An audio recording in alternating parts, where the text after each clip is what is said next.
Hi, folks. This is Rick Emmett of Triumph. This is Mark Merrill, also known as Johnny B. Bad. Hi, this is a best-selling author. I threw the best-selling in there. Best-selling author Dick Wybrow. I'm Melanie from Second Shooter. This is Jeff with Second Shooter. Hey everybody, it's Bryan Allen from Bridges Ablaze. Hey, this is Sammy Lee, drummer of the band Red Rain. Yo guys, it's Mark McKay. Hey, this is Frank Fletcher. Hola amigos, this is Billy Sheehan. Hey guys, this is John Karabi. Hi, this is Jim Valance. What's up everybody, it's Logan from All the Pretty Things. Hey guys, it's Leather Leone. This is Nothing from Inside the Trojan Horse. What's up guys, Cassandra Carson here from Paralandra and the Life Project. My name's Reggie and you are listening to the Weekly Pour podcast. Thanks so much for joining the most amazing twosome out there. It's time once again for the Weekly Pour, the show that knows everything about absolutely nothing. Here are your hosts, TbT and Ace. That's us. And I can't get the picture off, but there we go. Welcome. This is episode 176 of the Weekly Pour podcast. I am TbT. That guy over there, that's Ace. Welcome. It is April 1st, April Fool's Day. We have no April Fool's jokes. We refuse to do them for no other reason than everybody else has done them, and now they're old. This, of course, is the Weekly Pour podcast, your mostly weekly information of rock, metal, and whatever else is going on from the 70s, more like the 80s and 90s, but here we are. Of course, we are brought to you by Petty Sport Decisions, and speaking of Petty Sport Decisions, we want to give a real quick shout out to Erin from Petty Sport Decisions. It is her birthday today, so happy birthday to Erin.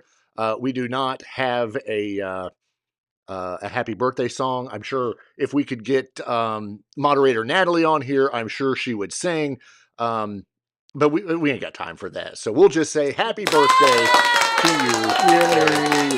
Happy birthday. Your sponsorship of this show. Speaking of Natalie, the moderator, she is in the chat. If you are watching this live right now on the YouTubes, jump in and say hi.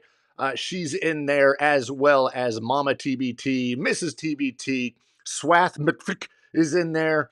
So we're just having a good old time. So jump in, say hi. If you're listening to this and not watching, well, you missed it live. The chat is always having a good time, which is great. We appreciate everyone that does come by. We appreciate you guys listening, all the fun stuff. It is, as I said, April 1st. It is finally April. We're getting some warmer temperatures. Summer is just around the corner, and I cannot wait. I'm done. I know we say this every episode for at least 100 and probably 50 when it's cold. I don't think we complain when it's hot. I do. You say this. You say you're ready, right? You're over. I'm ready. I was informed today that I might need to get the wood stove going again for next week. No, it's only going to be, there's like maybe 2 days that it hits the 50s. It's going to be 20. No, it's not.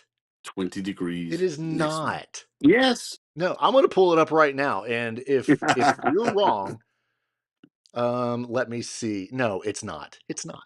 I just looked. It's not. Okay. It's not. So whoever told you that. What? You trust that? Yeah. Yeah. Told me today it was going to rain. And guess what? It rained. Not for long. I mean, long enough, but it quit long enough for the wife and I to go out and work on the pool today, which is a good indicator, that we're getting ready for warmer weather. Absolutely. Pool days are coming. And I can't wait. We're not done by any means with the pool, but it is better than last year. Excellent. Ours is too, but we've not done anything yet because, we're still going to see some 50-degree weather next week, but it could be time very soon to get the pump going. I kind of like to wait till more around mid to the late April, just because of all the pollen in the air that has a great ability to turn your water green. We like to get it going early and close it late. Yeah, I don't think you closed it until after our first snow. Something like that, right? Yeah, but it's October. It's typically October. Yeah, which I think we got snow this past October, but whatever. It still, I don't know. Maybe that's what I'll do in the next couple weekends, get out there and put everything back together. Because I'm ready for it. I might get into a dry suit and jump in the pool just to be able to do it. I have a friend that that myself and Mrs. TbT talked to. She said tomorrow she is going to her friend's pool because they've already got it ready. And I made a comment, it's too damn cold. Right, the water wouldn't be ready. No. So and she immediately said, "Yeah, I just want to go lay out on the deck in the sun." Okay. And that I understood. So, yeah. It is what it is. With it being April, we are getting very, very close to starting our concert series. For all the shows that are coming up. I know I've got my first one coming up in, I don't even know when, next month in May. I can say that now. May 7th, I'll be up at the Everwise Amphitheater, White River Amphitheater, whatever you want to call it, just outside of Indianapolis or in Indianapolis. I don't know. You mean Deer Creek? No. White River State Park Oh, Amphitheater. White River. Yeah. You mean White River State Park? I thought it was White River Amphitheater at some point. Whatever, but yeah, the rotating, changing name thing just irks me. Yeah. I'll be there on May 7th and then back down to Paoli in July and then up to Deer Creek, Ruoff, whatever you want to call it, at the end of August. So looking forward to getting those going. That's the Youngblood show. Nate, which one? At Deer Creek, correct? No. He's at Everwise? Yes. Oh, wow. I thought he would be at the bigger venue. Motley Crue is the one at Deer Creek. Yeah. And of course, Aaron Lewis, who we'll be seeing, is down in Paoli at Castle Knoll Amphitheater. See, I can remember those. I just can't remember White River. I got to check in real quick on the chat. Happy birthday. Ready for the warm. We're all ready for the warm. Pool days are my fave. We are going to Rock Orchestra in Bloomington this month. That comes from Swath McFick. She says she's going to that. Rock Orchestra. I have not seen that nor heard about it. I'm literally going to look it up right now since I might as well. I wonder what that is. Is it like classical versions of rock? So there is, I'm trying to find Rock Orchestra, a collection. I got to move this out. A collective of classical musicians breathing beautifully dark energy into legendary metal. My. The Rock Orchestra was created in 2020 by whoever with a vision of re-imaging legendary rock and metal with all the grace and power of classical. Complemented by a stunning gothic visual world, the Rock Orchestra breathes beautifully dark energy into your favorite songs. It presents them in a wholly unique way. With over 400 shows and 500,000 guests in only 4 years, the Rock Orchestra has quickly established itself as a mainstay for rock fans worldwide and calls itself home to a rotating collective of some of the world's most talented musicians and vocalists. Yeah, that actually does not sound very bad. I am trying to pull that up right now. That is a candlelight show on April 21st in Bloomington at the IU Auditorium in Bloomington, Indiana. IU being Indiana. Did you say there was a vocalist? I did read the word vocalist. Yes, that would be. I'd like to see who that is, or if it's a rotating group of vocalists. I'm going to go with rotating. That would be I fascinating. click now to see, tickets range anywhere from the lowest price of $55 to the highest price of $163. I'm pretty sure those would be, $162.85. That is orchestra level seating, about 2 feet away from the stage. But there appears to be plenty of tickets. It's an 8 o'clock show on Tuesday night, April 21st. Swath McFick says that YouTube it. It's awesome. So yeah, I'm going to have to do that because that may be something that I kind of need to go to, or at least check out. Play it loud on my speakers at home, and it won't cost me $55 because I'm cheap. Well, these days, yes, for sure. Because I still have to put fuel on my vehicle. Exactly. We have a plethora of news to get into, and some of the things that we're going to talk about tonight include, of course, some stuff on Triumph. We've got William Shatner back in the news again, even though we talked about him just a few weeks ago. There's some interesting stuff from the Journey camp. That to me was pretty big, considering you just went to the recent show. And of course, we got some Metallica stuff. I think I said Triumph already. There's even a story, if we get to it, about Lindsey Buckingham. Everybody should know who he is. And we have a theory. I don't know, but we have a theory. But we'll get into all that here soon. Nat or Swath, that's what I'm gonna call her now, Swath. She says that it's awesome. She needs to change her name. She says it's awesome. So yeah, definitely check that out. That is the rock orchestra. That'd be kind of neat. Are you doing okay, Ace? How are you? I'm doing wonderful. This has been today especially was a good day. It's been a good week, but today was a good day. Excellent. Did you shower? Yes, of course. There you go. It's a good day because you showered. I don't typically have I don't have back trouble like some people have back trouble. How did we go from showers to back trouble? Because you asked how I was doing and you didn't follow up. I asked you if you took a shower. That's not following up. Okay. I'm sorry. So today, no back pain. And to me, that's a real good day. I changed some things. I'll tell you off air, but I changed a couple things, and I'll tell you. This has to do with how I sleep, and we've got one of those foam pads, toppers, that sort of thing. I don't adjust that topper real well, but it's necessity for the wife to have it, so it stays on, and I get up in the morning and my back hurts. It's all muscle related, that kind of thing. But today, though, while working and driving around like I do, no pain. So that's good. That was a good day. Yeah, absolutely. I'm doing good as well. Doing great. Can't complain. Nothing to complain about. Dogs are good. The missus is good. I'm good. We had a dog scare my wife last week. Not one of yours? Yeah, it was one of mine. Oh, okay. Our smallest dog, the Chichihua,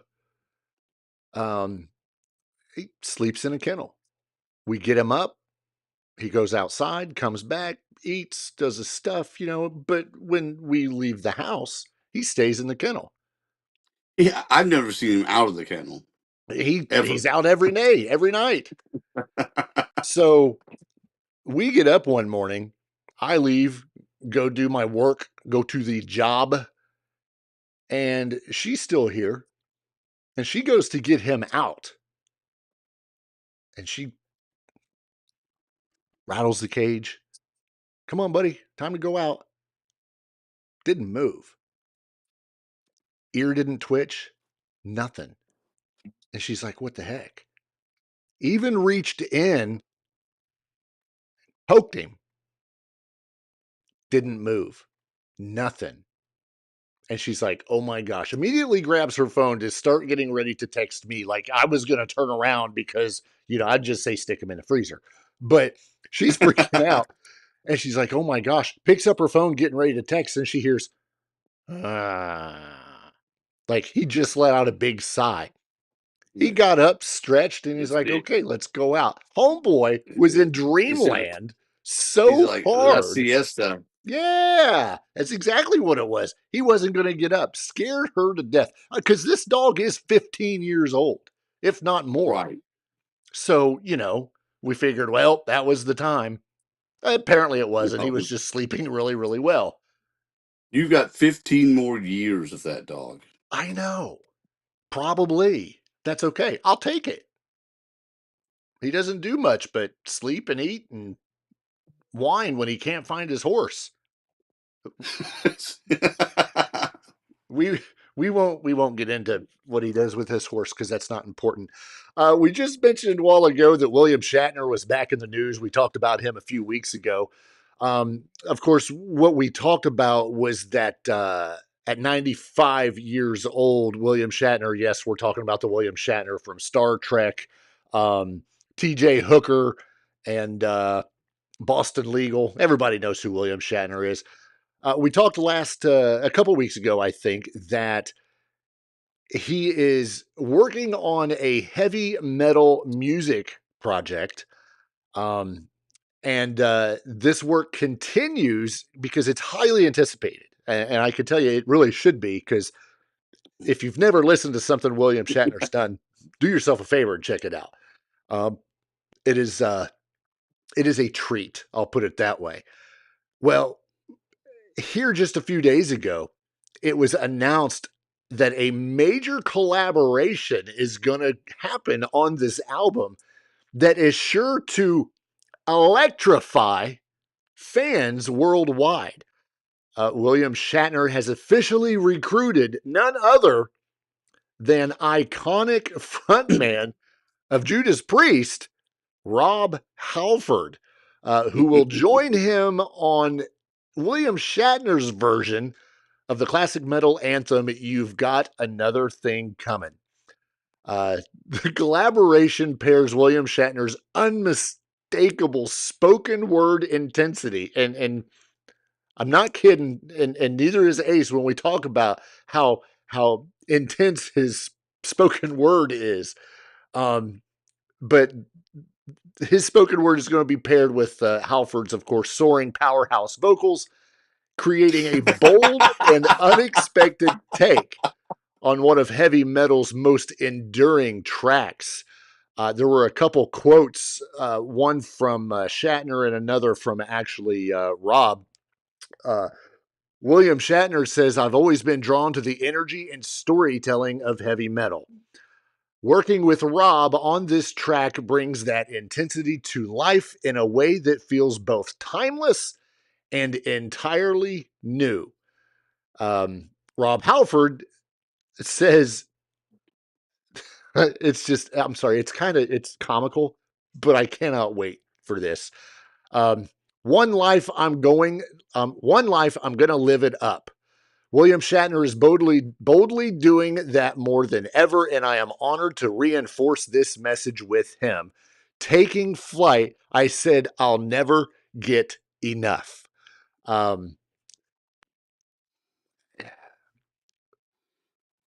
You got another thing coming. It's like that, kind of. Only better when he does. With Rob Halford screaming in the back. That's why I laughed, because when you said that, I heard the scream, and then I heard Shatner below him speaking. Yeah. It just cracked me up. Exactly. I don't think, and I want to repeat this again because I said it a while ago when we first started this story. William Shatner is 95 years old. Yeah. 95. And doesn't look a day over 75. No, exactly. It looks like a young 74. So this is going to be one for the ages. I cannot wait for this to come out. I don't think we have a date of the release or anything, because there's other stuff that's going on. The recording is going on still. It's in production. Lots of stuff going into this. But having Rob Halford, number one, I mean, that's a selling point right there. Rob Halford is just amazing. Right. And that's the only one we know of, right? Do we know of any other guests? Yeah, we mentioned some of those on a previous episode. There's others that are supposedly confirmed. But I mean, we're really not going to know for sure until we get, news like this where it's like, oh yeah, he wanted, James Hetfield or whoever, and he's going to be on it. But to now know what song Rob Halford is going to be involved in is spectacular. What, besides Captain Kirk, which is my favorite iconic William Shatner role, Okay. what other role is something that you would gravitate to? That if you had to watch William Shatner do something, what role of his? Easy. Denny Crane. Love Denny Crane. Denny Crane. Denny Crane. That was, oh gosh, that was so good. When he started that show and did that shtick, it was the best part of the show. The play between him and who's the other actor with him, James Spader.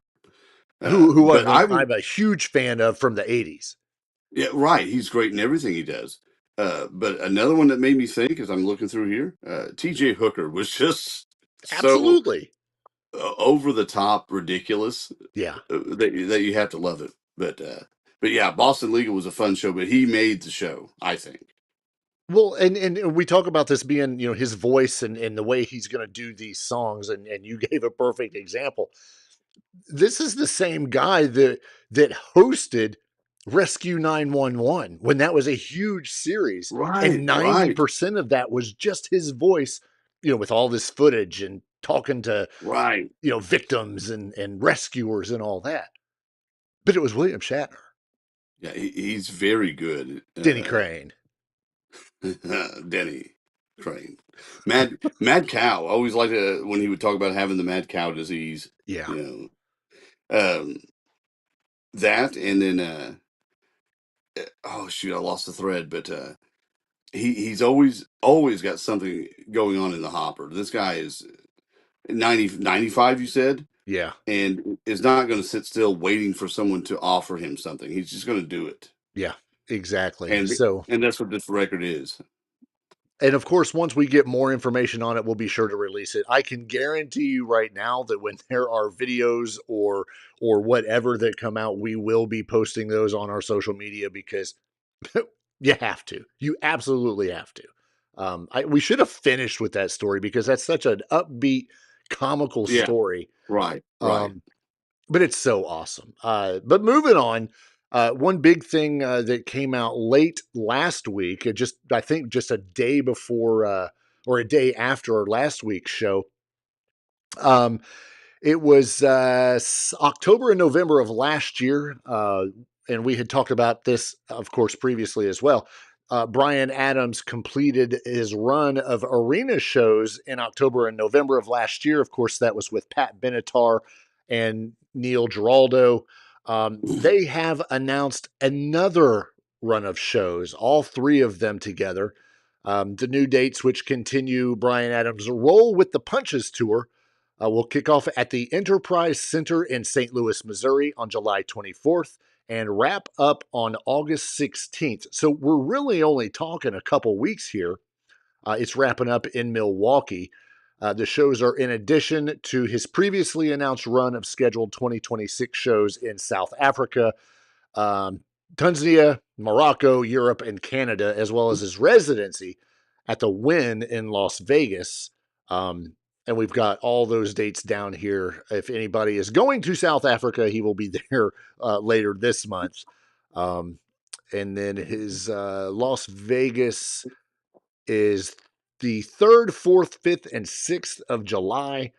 And then he's doing some other dates, presumably in Europe, to include Poland, Austria, Kosovo, Greece, Italy, Spain, and then hitting the States for the remainder of July until mid-August, none of which come around our area.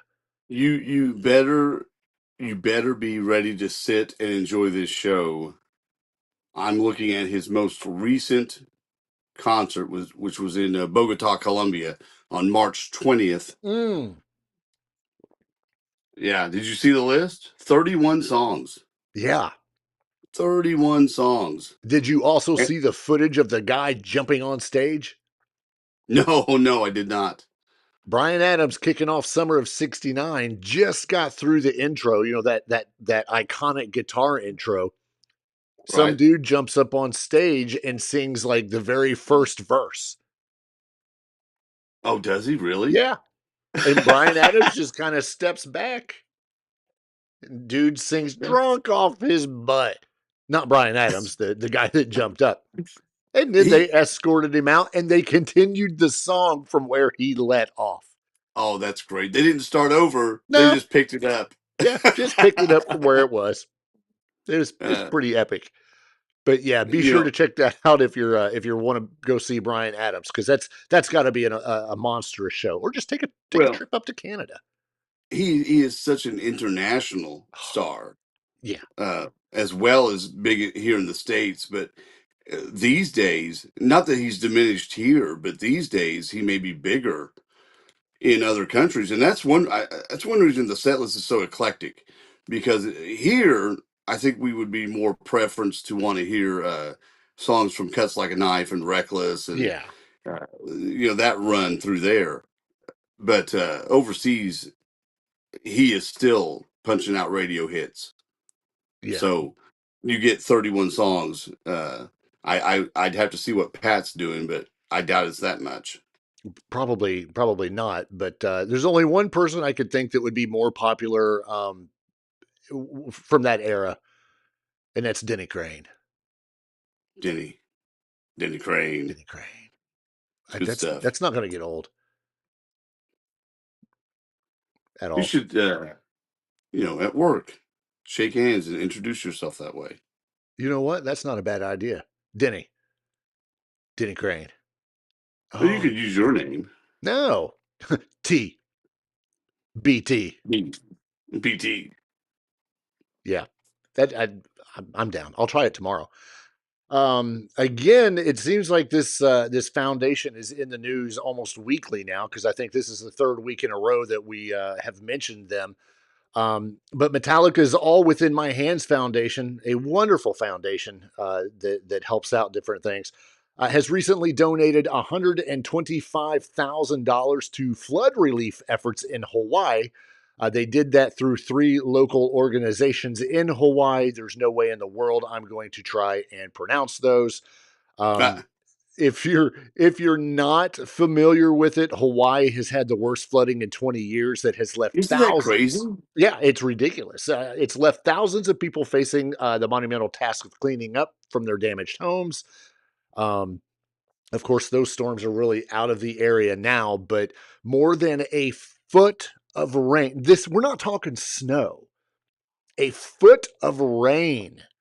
A foot of rain fell in some of those communities. Unreal. They're not susceptible to hurricanes, I don't believe. So you don't hear about hurricanes so much hitting Hawaii. So it's always been volcanoes you had to worry about, right? Sure.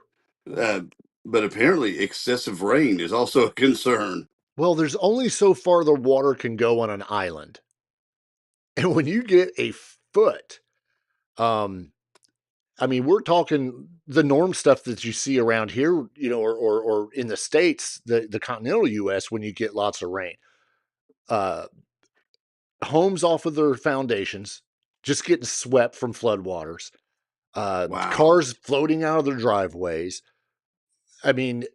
Volcanic. So here's the thing, too, with all of that running water, and I know we're kind of getting away from actually talking about the Metallica story here, but all this moving water, it's not just moving sand. It's not just sand that's in Hawaii. A lot of this is volcanic ash, volcanic mud. So, if you think about that perspective, there's a lot of cleaning up to do. And I applaud, again, All Within My Hands, this foundation for Metallica. Huge for them to donate to this. There was something I was reading. This is a quote about what the board did. With strong ties to Hawaii, members of the board reached out to identify ways to support the community, and they learned that a friend of the foundation Jason Momoa, yes, Aquaman, was already there working with local organizations. So All Within My Hands is proud to join Jason Momoa and the many organizations and individuals working to provide critical relief and recovery assistance to the islands. If you didn't see it on the news, Google it. Take a look at some of the damaged areas, some of the destruction that they went through, because it's crazy. And you don't, when you think of Hawaii, you think tropical island and palm trees and coconuts and expensive bread and milk, not floods and volcanoes. But says mainly Oahu was hit. The really bad. 115,000 Oahu residents faced power outages in the storm's aftermath, and hundreds of homes have sustained damage. So yeah, that's terrible. Yeah, do not want to be involved with that at all. No thanks. We'll stick to our a little bit of rain and our lot of snow and the unstoppable amount of thunderstorms that we seem to be having in the last few months. Stupid. Tired of it. One big thing I know that you've been really excited about is this upcoming Triumph tour that is kicking off. There's been a little bit of news on that. Of course, we know that there's going to be additional musicians involved with this, including Phil X, of course, who's with Bon Jovi. Excuse me. Todd Kearns. I thought I was going to sneeze there for a second. Brent Fitz and Todd Kearns, both of who play with Miles Kennedy and the Conspirators. They're going to be joining this because, quite frankly, as we've covered before, the guys in Triumph are not young. Right. Phil X, of course, is a former member of Triumph, so this isn't anything new for him. But here recently, there was an interview conducted with Mr. Gill, and it's Gilmore for those that don't know. Gilmore basically said, yeah, we're gelling really, really well. That's a good thing to hear. I don't think they would have published this story if it was like, yeah, rehearsals suck. Right. And I'm not sure how this is going to work. But Gilmore basically says he can't get enough. He can't say enough about Todd and Brent and Phil. And so that's cool. And I know it's a short story, but. Well, there's been video. Rick Emmett is really good about promoting things on his socials. And so there's been just a little snippets of rehearsal. One the other day where they were rehearsing Fight the Good Fight, which was so cool to see two drummers sitting there. So that's the one where they're coming through the curtain, right? Correct. Yeah. Correct. And they're playing it a little slower. And I wonder if that's to get their timing down. You got two drummers working in sync, so they've got to figure that out. We didn't get to hear, and I know why, because they're going to hold this back, but we didn't get to hear any vocal. And I so wanted to hear who was singing or how they're doing it or what they sounded like. Right. But we didn't get any of that, and we won't. We won't know anything until the tour starts. Yeah. As far as that goes. But we're getting snippets. Yep. And I'll take snippets because it's better than nothing. And matter of fact, the rehearsals have wrapped up when this story came out. Now this whole rest of the time is working on the stage show.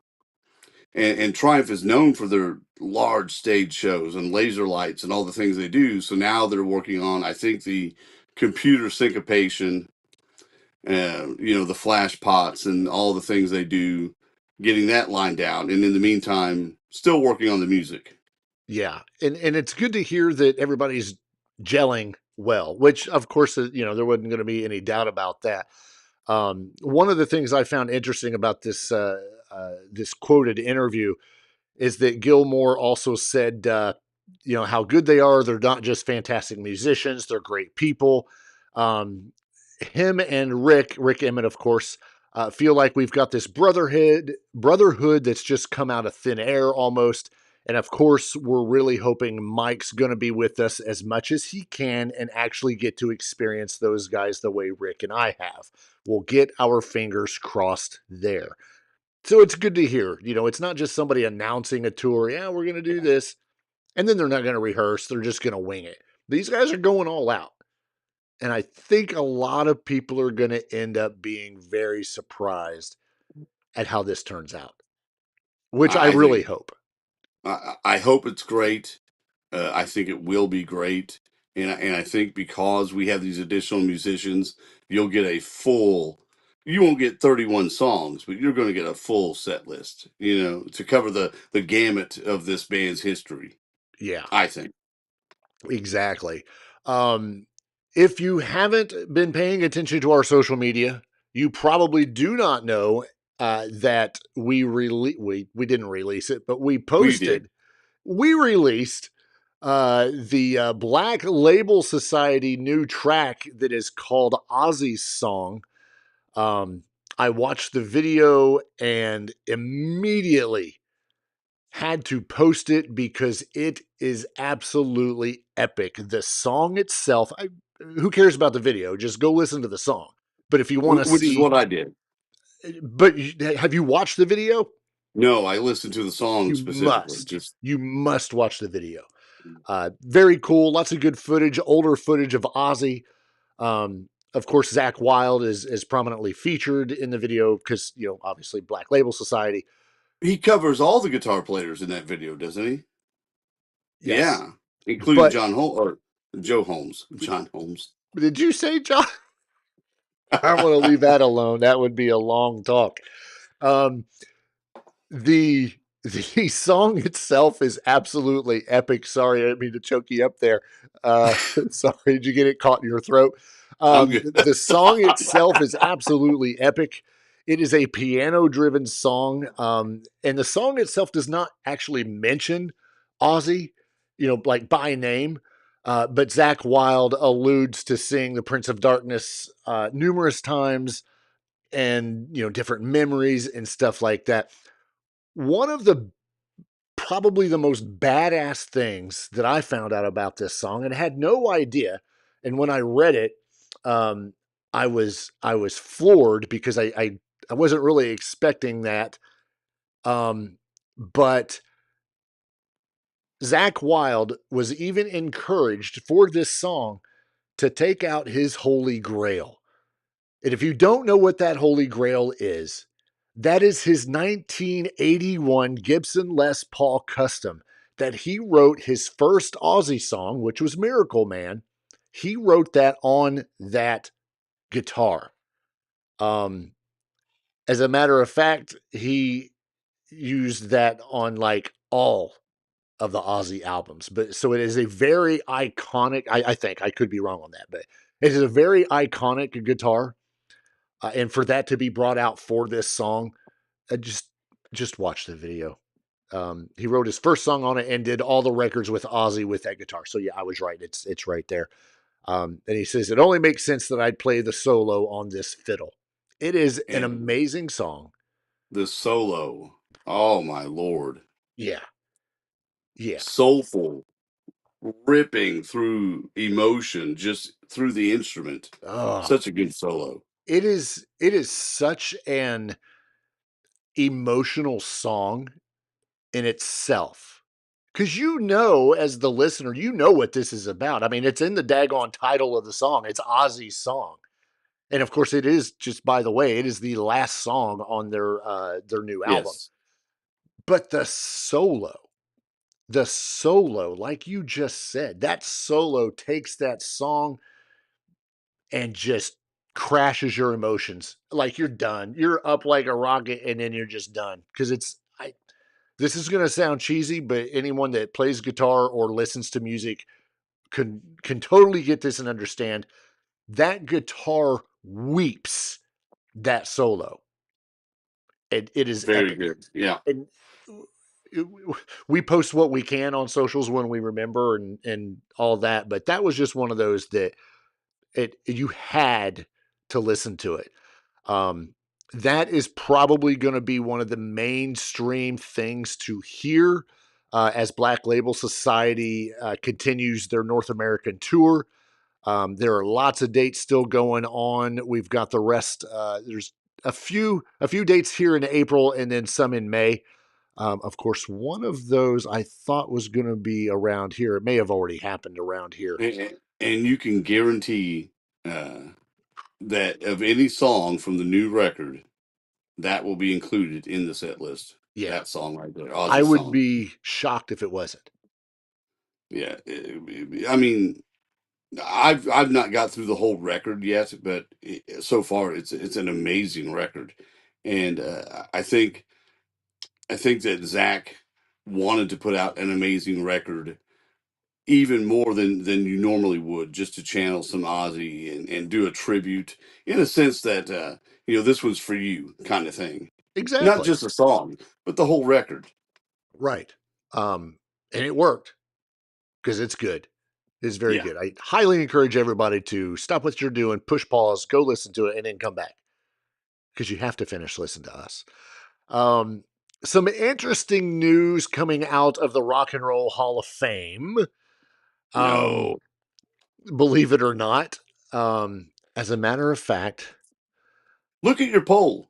I'm literally typing that in right now. Rock and Roll Hall of Fame fan vote 2026. We covered this a couple weeks ago. We're going to cover it again right now with over 8.6 million votes.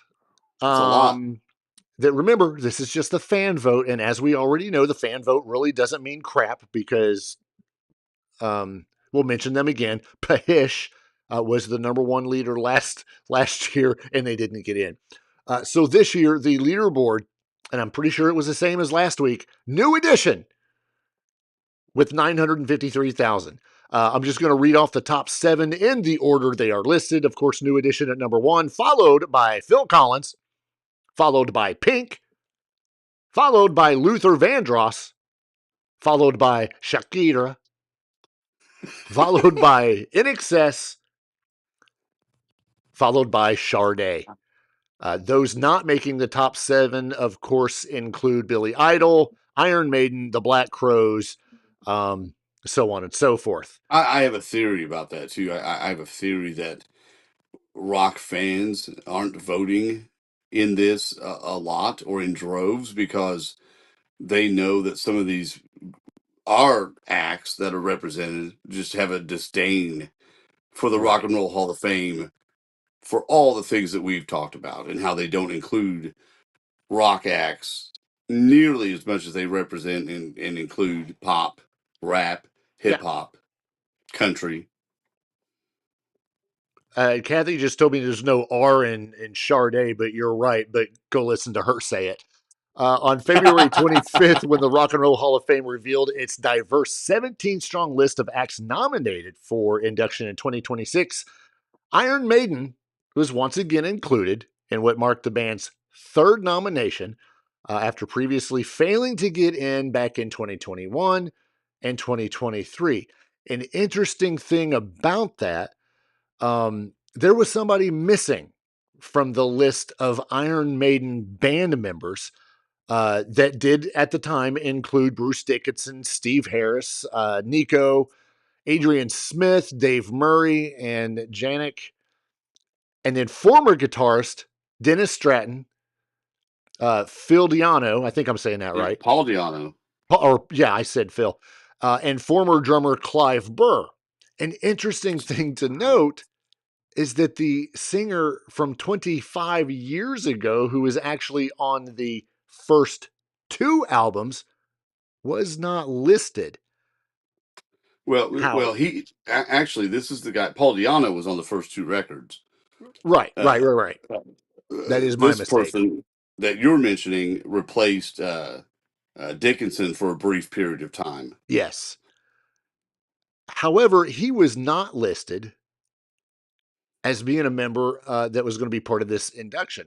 Of course, we're talking about Blaze Bayley, who I just mentioned, fronted Iron Maiden more than 25 years ago. However, he has now been added to the release, or added to the list. So it kind of makes you think. Makes you wonder. Makes you kind of wonder. Do we call it a clue? Is that evidence? We don't know. But as you pointed out, what does this mean? You know, I think it might be an indication that Iron Maiden will finally be inducted in the Rock and Roll Hall of Fame. Now, we don't know how. Are they going through the front door or the back door? Because Sometimes it doesn't matter what door you get into, just as long as you get in. Right. Because now they have this influencer category, that we saw. Yeah, Randy Rhodes get into. Right. I'm glad that they included Mad him. Cow. He absolutely deserves it. But I just wonder, and really Blaze Harris is like, or Blaze Bayley is like, yeah, I don't really care if I get into the Hall of Fame. It doesn't mean anything. Everybody says that because Everyone says that. Right? Yeah, no one does. And here's the thing too, this doesn't always happen where everyone is listed. I believe when Kiss went in, it was only the original 4 members. Gene, Paul, Ace, and Peter. That was it. No Mark St. John, no Bruce Kulick, that sort of, no Eric Singer, nothing like that. It was the 4 original members. They don't always do this. They did it with Deep Purple. Sure. With what was it? Phase 1 and Phase 2 of Deep Purple, which is why Coverdale got in. Yeah. But I think it's cool. I'm glad they did it. It'll be interesting because I want to see if your theory is correct. I really hope it is. Obviously for Iron Maiden themselves, but to have everybody in and who cares if the 2 albums you were on were the worst selling ever for Iron Maiden? It doesn't matter because it's still Iron Maiden. A couple weeks ago, you went and seen Journey. I did. You enjoyed the Journey show. You talked about Arnel Pineda. You talked about the other people having vocalist tries doing their thing while it appeared Arnel got to take a break and relax, which may make this tour, this very lengthy tour, be able to continue. Well, it was earlier today that a story didn't break, it just came out because it was published, that Arnel Pineda apparently tried to pull out of Journey's farewell tour. I could never say the word farewell. But anyway, he tried to pull out of the band's recently launched farewell tour. It was during an interview with Rolling Stone magazine, Pineda revealed that he attempted to back out on multiple occasions, and the singer cited 2 key reasons for wanting to step away. Number 1, struggles with his voice. Okay, understand. Which has been documented. We already know this. The second reason, a difficult divorce, which may or may not have included allegations of domestic abuse, kind of like what I'm having happen to me right now. So this all started, I guess, back in 2024, and he was like, yeah, I don't think I want to do this. And he emailed everybody in the band and management. They ignored him. That's just Arnel. Yeah. He also wanted to discuss the schedule with them because he was not happy about the schedule that they were putting together. So he emailed them. Crickets. They ignored him. He talks about physiological changes. His body has changed, and I can attest to this. He doesn't tolerate the cold weather very well because it hurts his voice. I struggle the same way whenever I try to sing anything past October up until now. I don't know I couldn't tell you what the cold weather does, but I get it. Shrinks It's your a strain. testicles. Well, it's a strain, and if he can't, I don't have the tour dates in front of me, but if they chug along into the fall, there's a lot of dates. Yeah. What's he going to do? And then the other thing, the good thing they ignored him, because what would they do if he had pulled out? Well, and that's the thing he points out. He says, because they didn't respond, and he basically says that silence can be louder than explaining.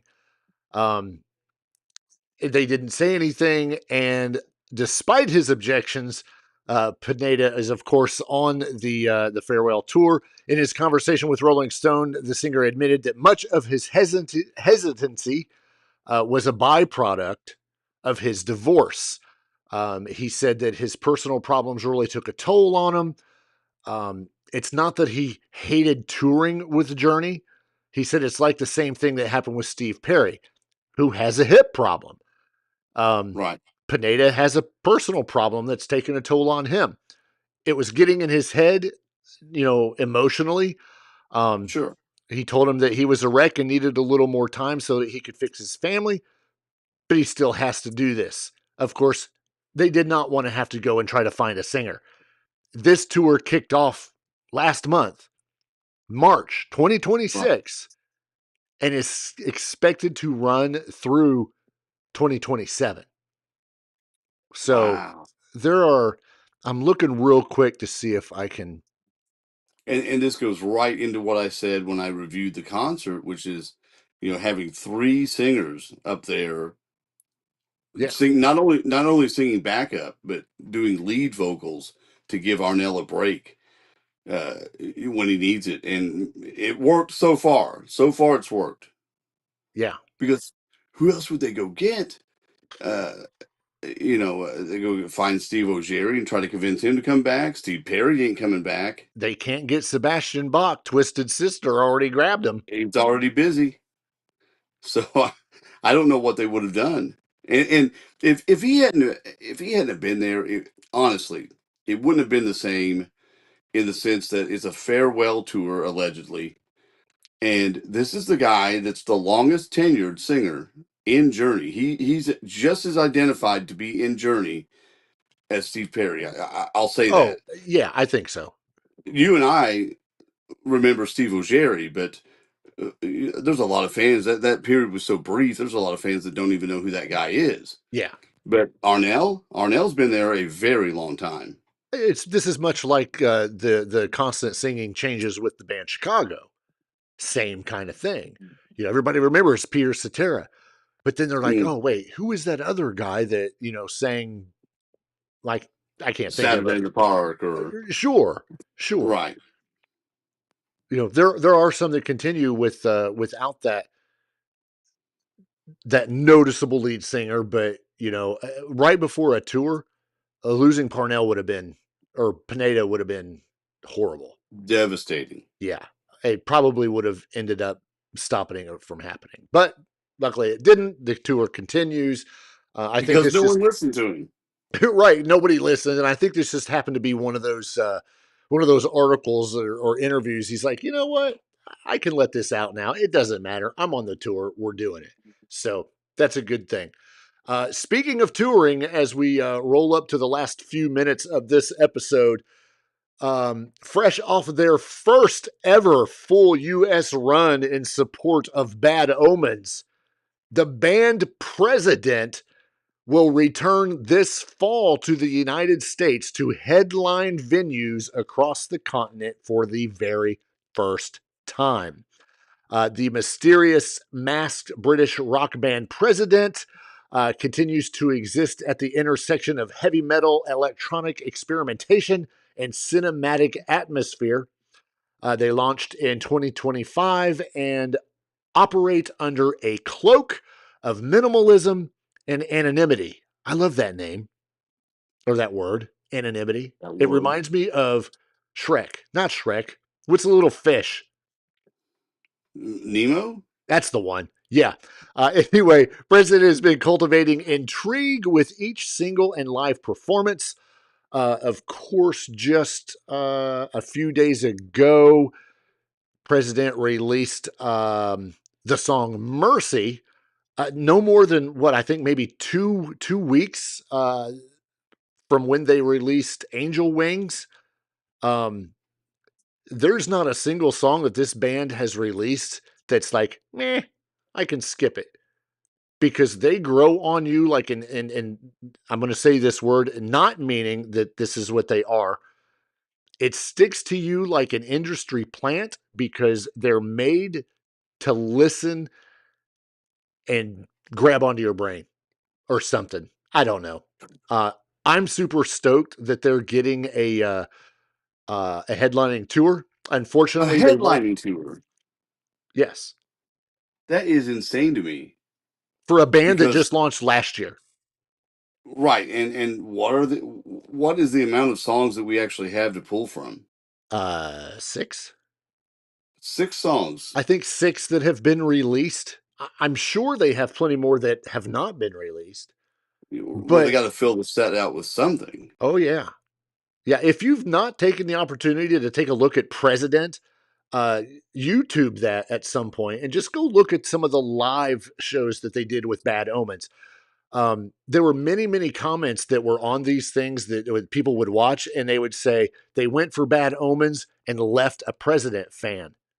They're very intriguing. They're interesting. This is the same thing. I'm not comparing the two. This is the same thing with Sleep Token. You go to Louder Than Life or wherever you go to watch all these other bands, you leave as a Sleep Token fan. That's my dream tour right there. Sleep Token and President, co-headliners, kind of like Metallica and Guns N' Roses. Let's have it. Let's do it. First gig in my garage. I don't know that would. I don't know that President is at that level yet.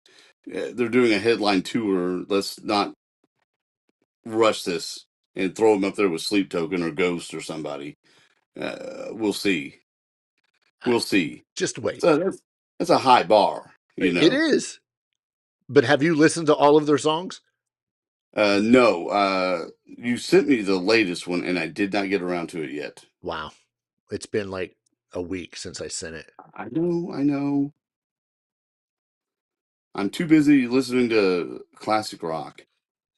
To everything else. As we round out this week's episode, what a story that just dropped probably no more than a couple hours ago. Former Fleetwood Mac guitarist and vocalist Lindsey Buckingham was attacked by a woman in Santa Monica, California today. The woman, whom authorities had described as a stalking suspect, threw an unknown substance at Buckingham when he entered a building for an appointment and then took off. Police have identified the suspect, but no arrests have been made just yet. Law enforcement sources say that they anticipate an arrest soon. Buckingham apparently knows the assailant from previous incidents. Right, very well. And the musician was not injured during the attack. We are not making fun of the attack or the fact that it happened, because he could very well have been hurt. Or stalking. We're not making fun of stalking. We do not condone stalking. I just want to know why Stevie Nicks is doing it. Right. Me too. I thought there was a possibility that they were going to do some kind of reconnection or something. That's what the article states, is that there's a hint of a reconciliation, but maybe he's getting the wrong hint. I don't think there's much of a hint anymore. Maybe that was the hint. She threw something at him. She's like, "We're going." And the article doesn't say what was thrown. No. I don't know what that would be. It's an unknown substance. She is a witch. So moon water. there's that. She threw moon water. Get your ass in gear. Whatever that does. Yeah. We really hope that he does well. And hopefully this alleged stalker is taken care of. Hopefully. Yeah. That's all we got for this week. Real quick, if you haven't looked, I sent it to you, but if anyone wants to, Rush performed at the Juno Awards over the weekend. First time they've been on stage with the new drummer. Who? Rush. It's a big deal. It's a big deal. Is it Another Canadian band. But yeah, they performed on stage at the Juno Awards. It was great. Check it out. Yep. It is a good video. Like Ace said, be sure to check that out and check that drummer out because she's pretty badass. Yeah, she's very good. Yeah. We'll be back next week. This was episode 176 of the Swathing Cool Charday Weekly Pour Podcast.